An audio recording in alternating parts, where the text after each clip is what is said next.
Hello, welcome to Working Dragon Mystic. I'm Drake. Today I'd like to talk about some simple basic home cleansing and protection techniques. I've been getting a lot of requests for this, and it is actually an important topic that I think should be covered. And it's actually very simple to do. So I'm going to go over a few quick and easy ways to get started. And we'll look into some more advanced topics on it later. For starters, let's start with how to actually cleanse your house and what that is. As you go through life, whether you practice magic or not, doesn't matter. Energies will build up in areas. If you've ever been into a room after there was a big argument, you could feel the tension in the room. That was the energy. Or if you've walked in on a party and everybody's having a great time, you can feel the really positive energy as well. So positive and negative energies can build up and have an effect. This can also attract entities which can be problematic for some people. So how you would handle this is you would continually cleanse your house and you would maintain the energy in it as you see fit. As in any form of magic, the practitioner wants to control the energy to manifest the life they choose. And that's what this is. Entities can be slightly trickier than energy on most cases. This video is just going to be covering energy. Though if you maintain the energy in your house, the entities that you want to avoid won't be attracted to it. So to cleanse your house, you will actually want to use a few methods. The first method is smudging, and this is where you'd want to use sage, incense, or Palo Sando to create a cleansing smoke. I don't prefer sage myself. It burns too quickly, produces way too much smoke for my liking. Traditional sage I'm not big on. If I do use it, it's usually white sage, or some sages even have dragon's blood incense powder on them. I like those because it helps the smell. If I'm going to do a smudging technique, I use Palo Sando, which is essentially it's wood, is what it is. It comes from a very specific tree, and its properties are the same as sage. It clears out energy and negativity and helps balance the energies. This does not produce as much smoke. The smell is, well, in my mind, it's better. It has a I'd almost say it's almost like an oaky, cedary scent to it, which is interesting, and I like it. It also goes out quicker. So if you're someone who travels like I do, this is something that is easy to light. It's easy to do a ritual or whatnot and do the cleansing and put it out and move on. I really like this. Another thing is I've actually used this to draw sigils and stuff and do markings because it does create like a charcoal tip on it. So that can be handy. This is one of my favorites. I will actually be putting a link to where you can get this. So try it out. It's wonderful. It does not produce a lot of smoke, but the quantity of smoke does not affect the cleansing. That's a big thing most people don't realize. They think they have to saturate the whole house in smoke. You do not. We're not bug bombing the house. But what you would try to do is you want to get the center of the room, get a little bit of smoke in there, focus on cleansing, move to the corners of the room. So you get all the corners and the center. If the room has a closet, get into the closet and get in the corners of the closet. And go through your whole house doing this, getting every nook and cranny, cabinets, it doesn't matter. The more thorough you are, the better. Simple as that. And also, leave one window open, just one way out. And you want to work, as you work, you want to push all the energy toward that opening. Because if there is a negative entity or anything, it's going to want to move away from what you're doing. So the ideal is you leave it only one place to go, which is out the door or window to get it out of the house. And this helps you cleanse the house of any entities and the energy at the same time. And so make sure you work your way to that one point. I usually choose a window. If it's a double-story house, I like to work my way up, so I will leave the window open on an upstairs level or on a balcony if it has one. So because the smoke rises, I feel it just works better that way. Some people like to work down. That's fine. You can do that. So smudging is a great way to do this. And you can use incense. I often use dragon's blood incense cones. It does not have to be the resin. Um, I don't use a lot of resins unless I'm working outdoors because, again, you got to deal with the charcoals with the resins as well as all the excess smoke they create. So I do use incense cones or sticks inside, both of which are great. And you can use any incense scent you want.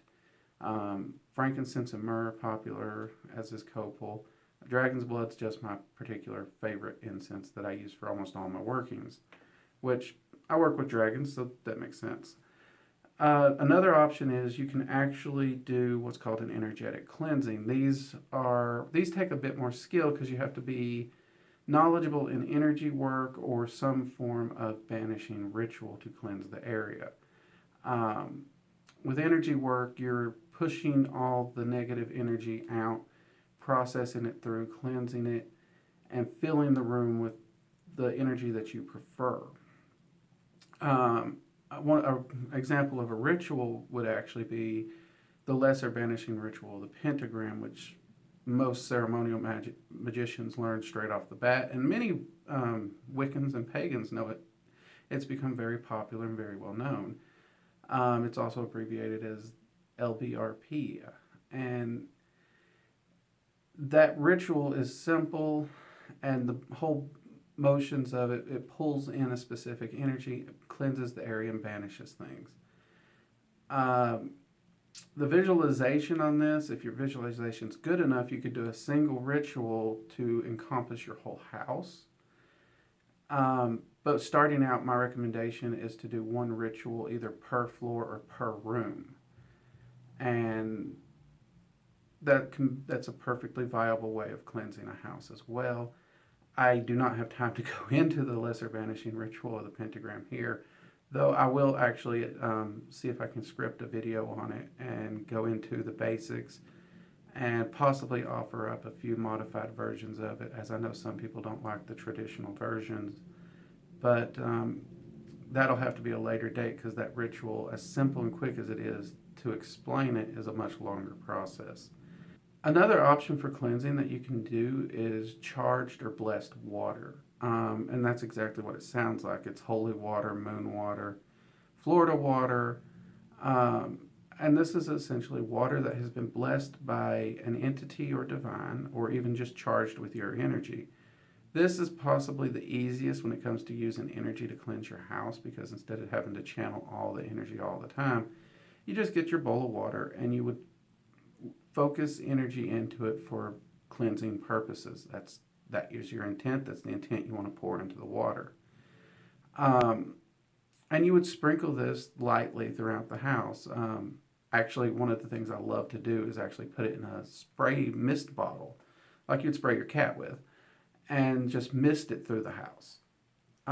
When you do this, actually, you can apply a scented oil to it. Something that would be associated with cleansing and banishing. There's like sage oils, rose, mint, cinnamon. There's many others, or even dragon's blood again, because dragon's blood is wonderful for banishing. But just mist it through your house. Do be careful though, don't put too much scented oil in if you do. Because I have seen people who missed it and the oil's so concentrated in the water, it ends up leaving a residue. You don't want that. So if you're worried about your furniture, your walls, your carpet, leave the oil out entirely. Just use the charged water. That's all you have to do.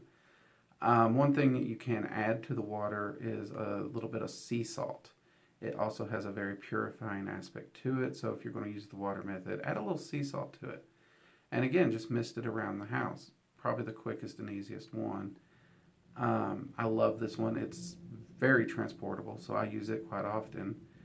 And it's also easy to use on yourself, just like saging. You can smudge yourself to cleanse yourself. This you can do the same. You can either mist yourself or you can just spray it on your hands and wipe yourself down. Those are the three easiest methods for cleansing your house. I mean, okay, we did admit the ritual method's a bit more complicated and would need another video all of itself. Energy work, it can be complicated and it can be oversimplified as well. For energy work, it's start with just visualization, like you would the water.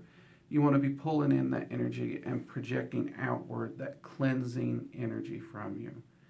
And if you have any visualization skills from the meditation video earlier, that will be enough to move the energy you need. And you should feel a noticeable difference. And you can layer these too. You can do the energy cleansing as well as the water or the smudging.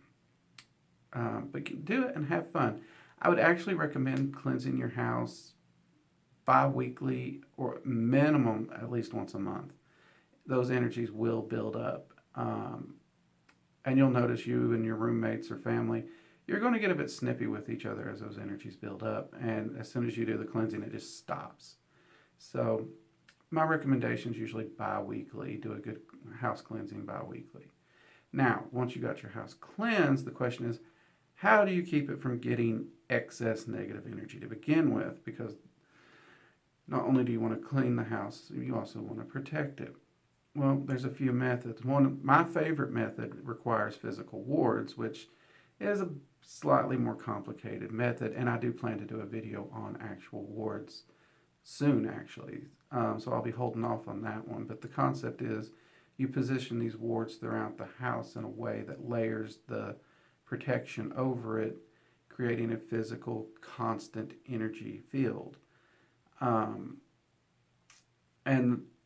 they take very little maintenance. That's why I like them.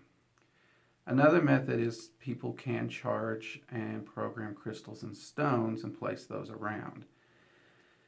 This one's not really been one of my favorites because crystals and stones, even the ones that are designed for protection, they don't tend to hold a strong vibration long term, so they do take a bit more maintenance. And they can be pricey depending on the size of stone and stone you buy. Small tumbled stones are relatively inexpensive, so if you have a smaller house, you could place one of these in each corner of your property or each corner of your house, and hopefully that would be enough. But the larger the house, the more stones it's going to take, and you need to distribute them. I actually prefer not only all four corners of my house, but I would do one in each room at least. That's just my preference, though. And I would also, again, maintain and reprogram and recharge the stones at least once a month. Your other option is to shield your house exactly like you would you. And we will be talking more about shielding techniques in another video as well. I wanted to do that one before this video, but this one was getting a lot more requests. So, and to put an energy shield around your house, it's strictly visualization. Go to the center of your house and visualize a large dome or bubble around your house and solidify it, and you want it to focus on keeping negativity out, anything negative out of your home. And that's exactly what it'll do. It'll create an energetic barrier for that reason. It's exactly the same as what I would call a basic bubble shield, and it's one of the methods we'll talk about in the shielding video, but it's the exact same thing. The only difference is instead of around you, you're making it stationary around your house. This is probably the quickest and easiest method of protecting your home. However, anytime anyone passes through it, it's going to weaken it. So it has to constantly be refreshed, practically daily, if not morning and night. So it's not really efficient. It really isn't. But it can work. It's especially if you're just in a hurry. So that is an option. Another good option is it's similar to warding. It's protection symbols. And this uses either blessed water or blessed oil. In fact, actually, you can use olive oil because of its purity. You don't even have to bless it. It has a natural sort of protection to it. If you use the extra virgin olive oil, it has a natural purity to it that works.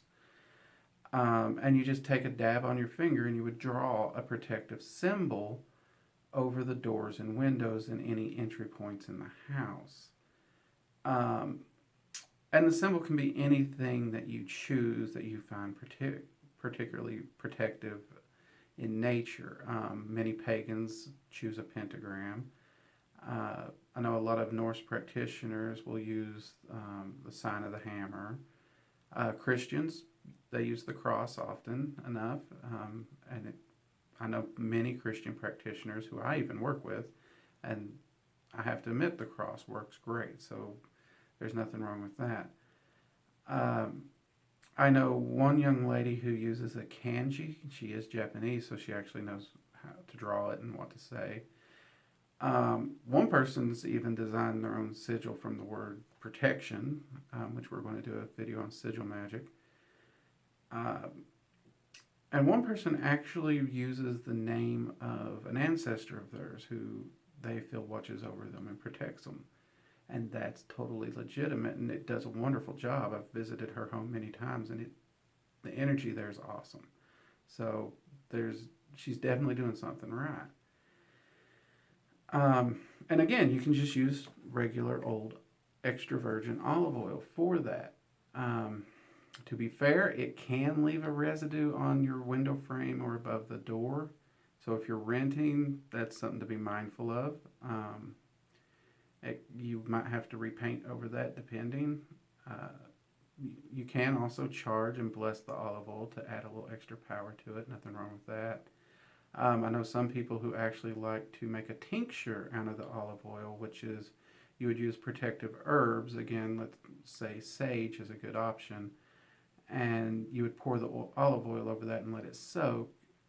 And that would create a tincture imparting the protective and banishing properties to it. I actually do this with dragon's blood resin a lot. I'll make kind of a dragon's blood oil, which works really well for me. But do a little research on your herbs. Just find any protective herb and use it. I generally recommend staying away from anything poisonous because I've seen people who forget their olive oil is not to be eaten when they make this. Not that it would taste good to begin with, but I don't want people getting poisoned or hurt. So be careful with that. Make sure you know what bottle is set aside for magical uses and do label it non-edible. I will be putting some links below to the Palo Santos. I'm going to look for some sage sticks for y'all. I know I order some that I use quite often. I think it's California white sage. So I'll try and link that below. And I'll throw up some incense links as well to get just a few cones, probably frankincense, myrrh, and dragon's blood, just to get you guys pointed in a direction if you want to use those. But that's really all there is to cleansing your house and doing some basic protections starting out. These are not the end all be all of protection or cleansing, but these are the easy, bare bones ways to start. And they're very effective. Don't let anyone tell you they're not effective. Just because something might require a bit more maintenance doesn't mean it's not effective. In fact, I would even argue the more maintenance is required, it's in some ways more effective because you can make alterations to it regularly, constantly changing it, playing with it, finding out what works best for you. Every practitioner has their own method. I do enjoy wards. That's one of my primaries, but I have multiple layers. I even use the shielded, where I project the shield. My main method of cleansing is energy, but that's again because it's a practicality. I've learned that skill. Now that I have that skill, I would prefer to use that in most of my cleansings of my house, though at least once a month I'll do a smudging, and that's honestly more for, not only am I getting the cleansing, but it kind of just freshens the house up in general. I like the smell of the incense I use. So it's kind of like deep cleaning the house. It makes it smell good. Try out these methods, put them to use. I'm sure you'll notice a huge difference right away, and we'll definitely work on getting some videos to some more permanent protections and wardings up for you all. And I hope you find this video enjoyable and helpful. If you do, please like, subscribe, hit the little bell icon so that you'll be notified anytime we have a new video out. Thank you for joining us. This has been Working Dragon Mystic, and I'm Drake, and we'll see you next time.